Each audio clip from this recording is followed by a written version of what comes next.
everybody, I am back today and I have something a little bit different. Normally I do makeup tutorials, but today I have a how to make a really perky tail for cosplay that includes the harness to make it really perky. Basically what I did is super easy, so it's not like something crazy that you need to watch me like do a little step by step or anything. It's pretty simple and I will show you guys how to do it. What you are going to need for your tail obviously is fake fur and the pattern of the type of tail you want to do. Like if it's going to be a cat tail, obviously it's going to be very long and very rectangular.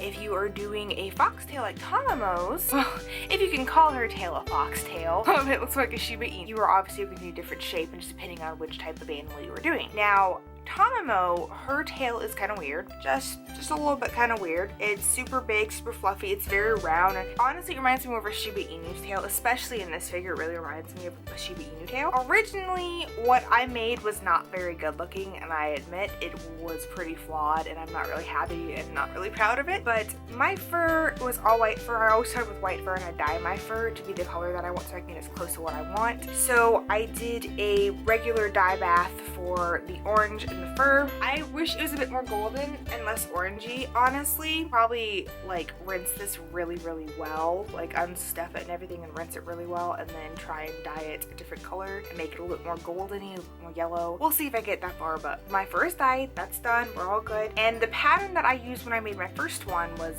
this. And this is not a good pattern for a tail, by the way, because basically, I put two of these together and I made like this giant pillow that was shaped like this, and it didn't look like a tail. It wasn't good, it wasn't cute, it wasn't perky, and I used like two things of elastic to strap one right under my bust and then a little bit further down to keep it on me, and that was really annoying and slid. So basically what I did was I redesigned the tail pattern. I actually used the same tail that I had, and because I already had the dye perfect to match the ears, so I took that, and basically what I did was this little part, I cut it off, and then I cut this part off as well.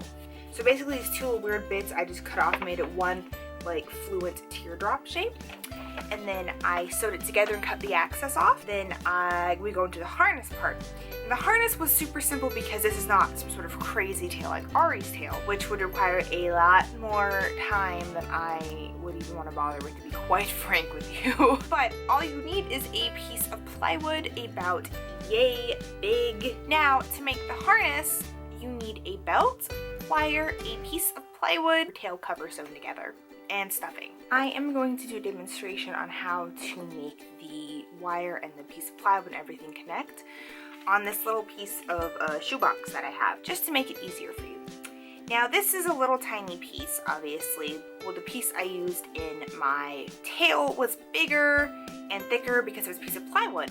And the plywood, I don't know the measurements on it because it was from an old desk from my mom's house that I had when I was younger, and it was one of the little shelf pieces, and it just came out, and I was like, I don't know, I just kept it because I was like a hoarder. I found it and I kept it because I was going to use it as like a piece of canvas and like paint something on it, and I just never did. And I was like, oh, I can use this to make the harness to make it stay on my butt. It's a random size, but it fits perfectly into my tail. Like it was just like one of those little lucky moments in my life that I had. Basically, with your plywood, you're going to want to screw a hole right in the middle, about right there, because it's plywood, so it's thick, so the wire's not going to like, you know, cut it off or anything. I actually drilled my hole by hand. I used a old flat-headed screwdriver that I found that was really like broken and kind of jank, and like it was really jagged on the edges. I wouldn't do this with like your dad's nice flathead screwdriver because you will get in trouble. Don't do that. I used the corner of it on the piece, like just like that, and just like did that until I got a big little gash in there that was big enough to fit like the actual whole head of it, and just used that and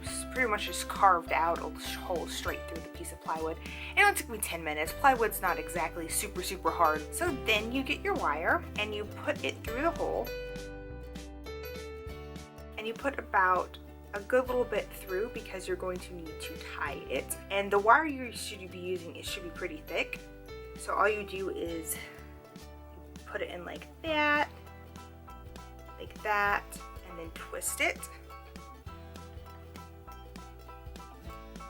So you have something along these lines sitting on your tail. Ignore the gross little pieces. I don't know where they came from. I should probably cut those off. Might make it easier for you guys to, you know, see what I'm talking about. Basically, you twist it like that. And then you turn it this way because you want this laying flat against your butt. Now, then you take this longer piece, and because my tail shape is basically like this. Of course, this piece of wire is not long enough for it, but my tail piece basically does this. So you put that out, and then you go in your opening in your tail and you put it in there. You put this right up where it's gonna connect to your butt. Then you make sure the wire goes in the right place to make it stand upright. Then you take this piece right here and you wrap it around the belt like this. And like I said, since it's thick wire, you shouldn't have to worry too much about it coming undone. It's gonna stay pretty much in place. But just wrap it in a loop around the belt, and voila, you have your tail. Albeit this does not quite look how mine structure actually look, but you get the general idea. That's how you do it. Because her part of her tail is pretty big, I had a pretty big piece in there because I need it to lay flat for a good couple inches on my booty. I will show you the tail in action now and show you how it lays perfectly flat against my backside.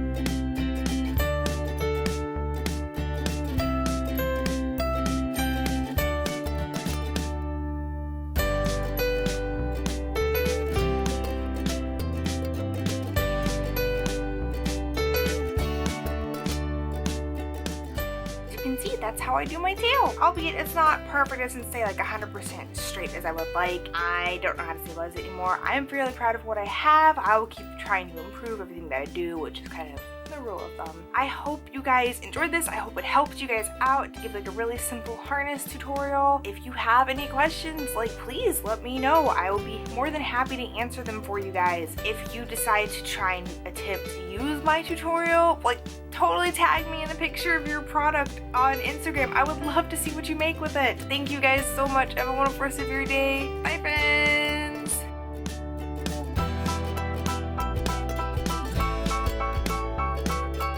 It's still summer in Georgia and I'm wearing a sweater because I live in a basement.